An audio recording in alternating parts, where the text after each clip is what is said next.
si loin.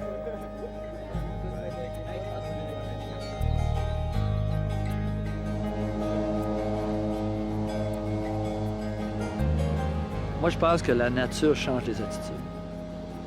La nature change les perceptions de soi. Moi, je pense que la nature, c'est un éveil des sens. C'est un éveil des sens, mais c'est un éveil aussi de soi. Ce décor de l'extrême nord canadien est le site d'une expédition unique. Ceux et celles qui en font partie sont des adolescents provenant de toutes les régions du Canada. Ils sortent d'une grande épreuve. C'est l'espoir qui les a guidés jusqu'ici. Ces adolescents se préparent à effectuer à pied un long périple au milieu de la toundra et de la nature sauvage du Grand Nord. Le point de départ, Ottawa, est à 10 heures d'avion. Le point de chute, le toit du monde, l'île d'Ellesmere, à quelques centaines de kilomètres seulement du pôle Nord. Tous ces enfants ont en commun d'avoir eu à affronter la mort. Ils sont atteints de cancer. L'idée m'est venue de mélanger la nature, l'aventure et d'offrir à ces jeunes la possibilité de se dépasser pour aller chercher ce qu'ils ont en eux pour leur redonner confiance. La force de ces ados, c'est l'arrogance de leur âge.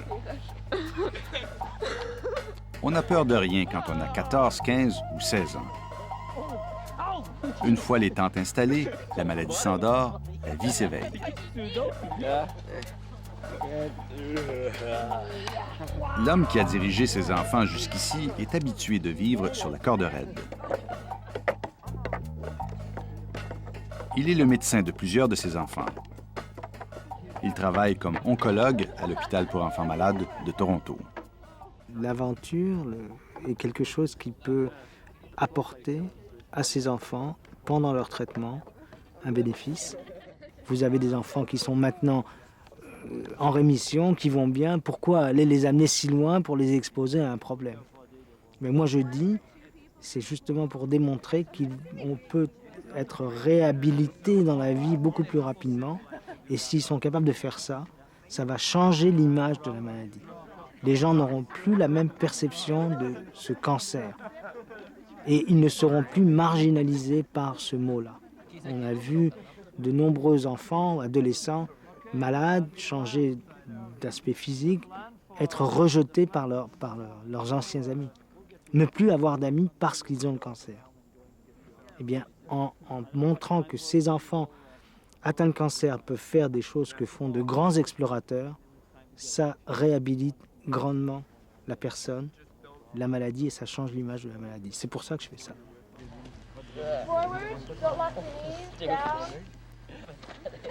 Tous ces jeunes sont engagés dans une bataille dont ils ne connaissent pas l'issue. C'est dur la vie des fois.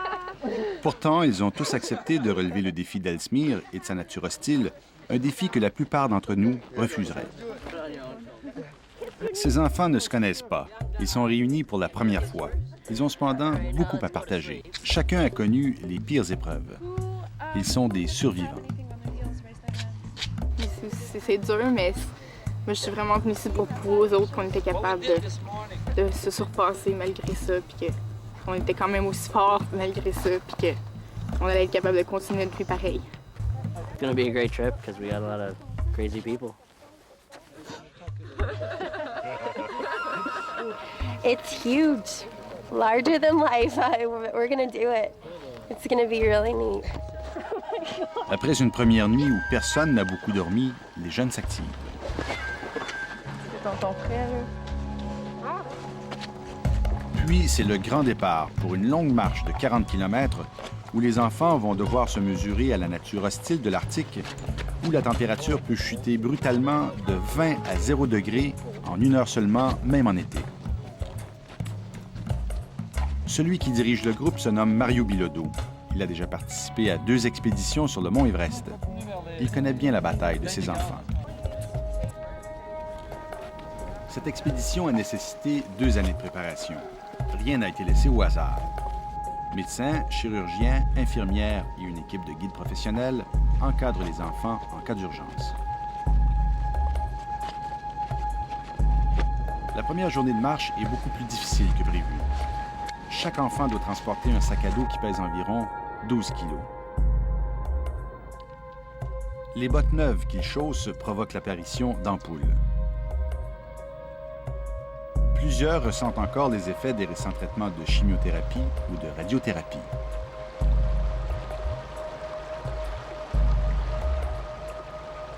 À la fin de la journée, le groupe aura finalement franchi 4 longs kilomètres, pratiquement toujours en ascension.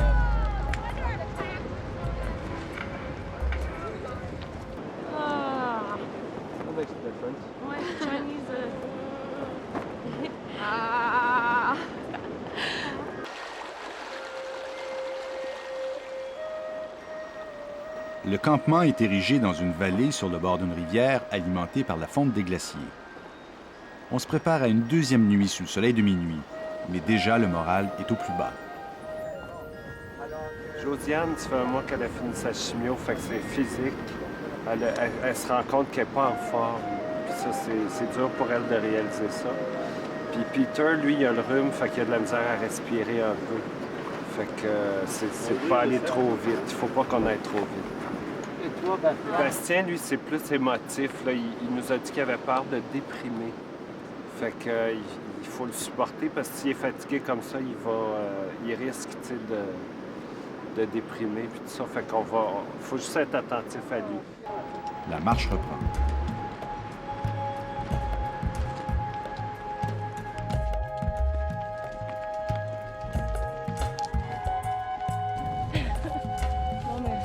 On est coéquipiers, Josiane. Malgré tout, personne ne se plaint. Le terrain est de plus en plus accidenté et les pentes sont de plus en plus abruptes.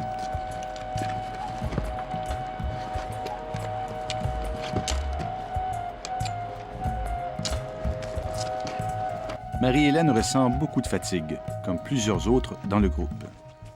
L'expédition n'en est pourtant qu'à la 3e journée et les jeunes avancent à pas de tortue. Non, j'allais trouver dur, celle-là. Physiquement, c'est dur aussi? C'est sûr. Ouais. Oui. Tu sais, je veux dire, je suis pas en très, très, très grande forme, là. Ouais. Tu sais, ça fait à peu près 8 mois là, que je suis assis ou couché.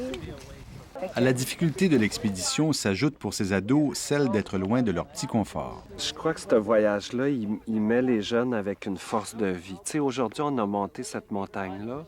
Ça n'a pas été facile, on était fatigués. C'est une expédition, il y a un côté d'épreuve à ce qu'on vit. Alors, ça leur fait découvrir des forces intérieures qu'ils ne se connaissaient pas nécessairement. Et je suis sûr qu'ils vont utiliser ça après.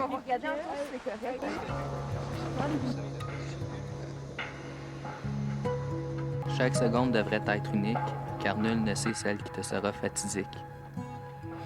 Arrête de t'inquiéter, car la vie est déjà tracée, et la quiétude d'esprit est le chemin du paradis.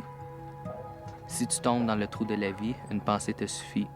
Accroche-toi en ce que tu crois, et tu te sentiras poussé vers le chemin de la liberté. Graduellement, les jeunes apprennent à mieux se connaître. Ils commencent à saisir l'objectif de l'expédition. Ils s'adaptent de mieux en mieux à leur nouvel environnement. Le rythme de la marche s'accélère.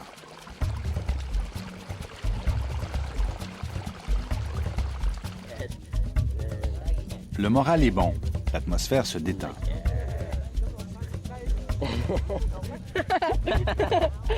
Good. I'm an excellent artist.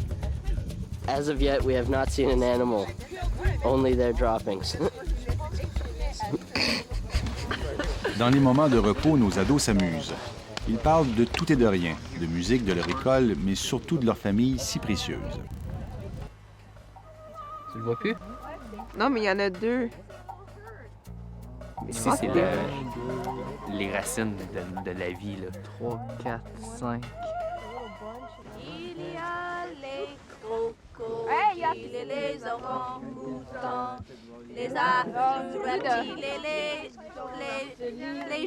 jolis gens blancs. Il y avait des chats, des rats, des éléphants.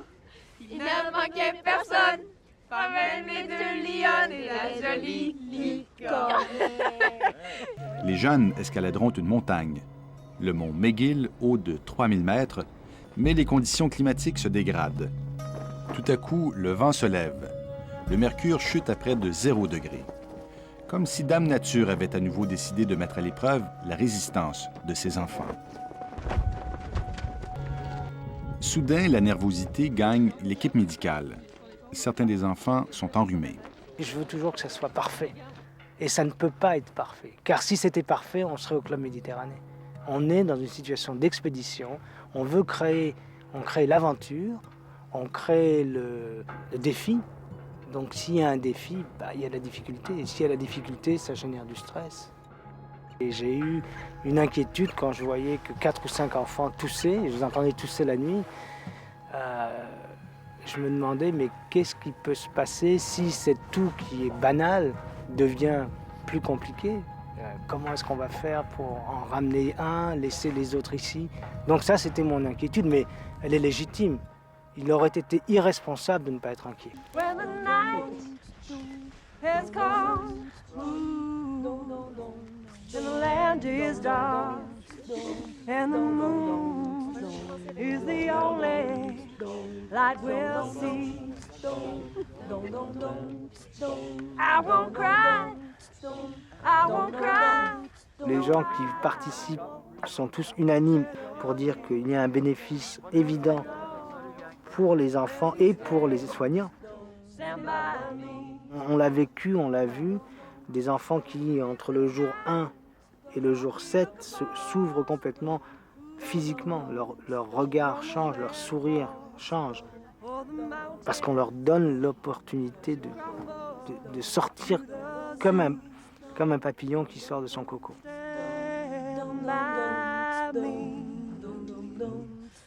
Little darling, stand by me, stand by me. 5e jour de l'expédition. C'est de cette vallée qui n'a pas de nom que commencera l'ascension du mont McGill. Les ados vont enfin pouvoir se mesurer à la montagne. Rien ne peut plus arrêter nos adolescents. Cette montagne est devenue le symbole de leur bataille contre le cancer.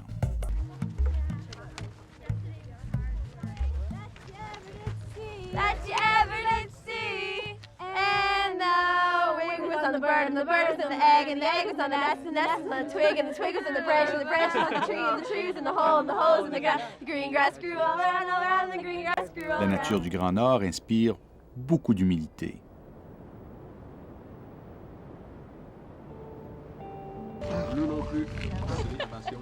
Un bref moment de répit. On fait l'ascension de cette montagne. Ils sont probablement les premiers du millénaire à l'avoir fait.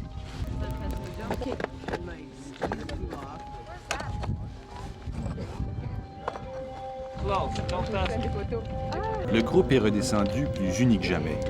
Ces jeunes venaient de découvrir que le mot solidarité pouvait avoir une signification concrète. T'sais, on sait tous de quoi qu'on parle. Je disais, c'est ça, on a tous quelque chose en commun. On a vraiment un lien. C'est tangible. On est tous des jeunes. Ça paraît plus qu'on a eu le cancer, mais on le sent. On le sent qu'il y a quelque chose qui est installé.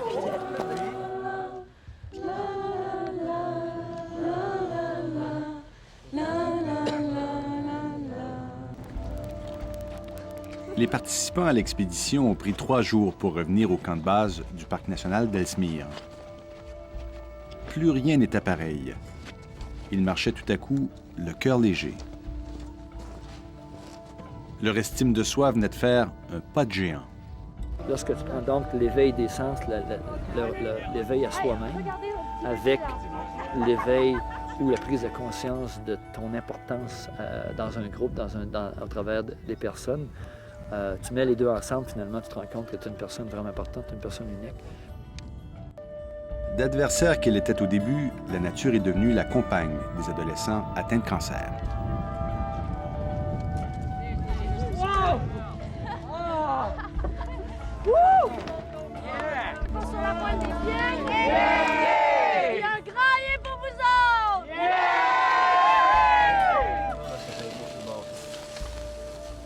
Avant de rentrer à la maison, une grande fête au milieu des moustiques pour célébrer la vie autour d'un barbecue.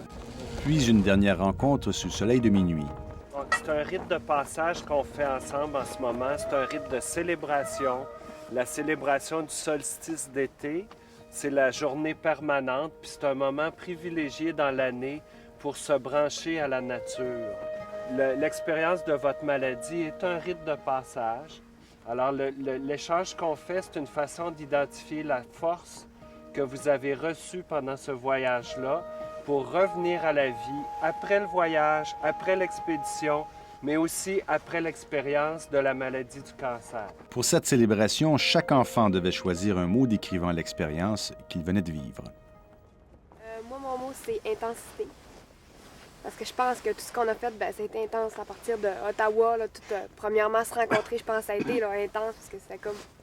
Mon Dieu, c'est qui cette gang d'anglais-là? Puis les Anglais, on se dit, c'est qui cette gang de Français-là? Je pense que tout est intense. Together, I think we have a lot in common, and that's what brought us here. And we just like bonded together really, really well. And then together we worked as hard as we could, and we were able to climb a mountain together. We were able to do like amazing things together, and that's why I went together.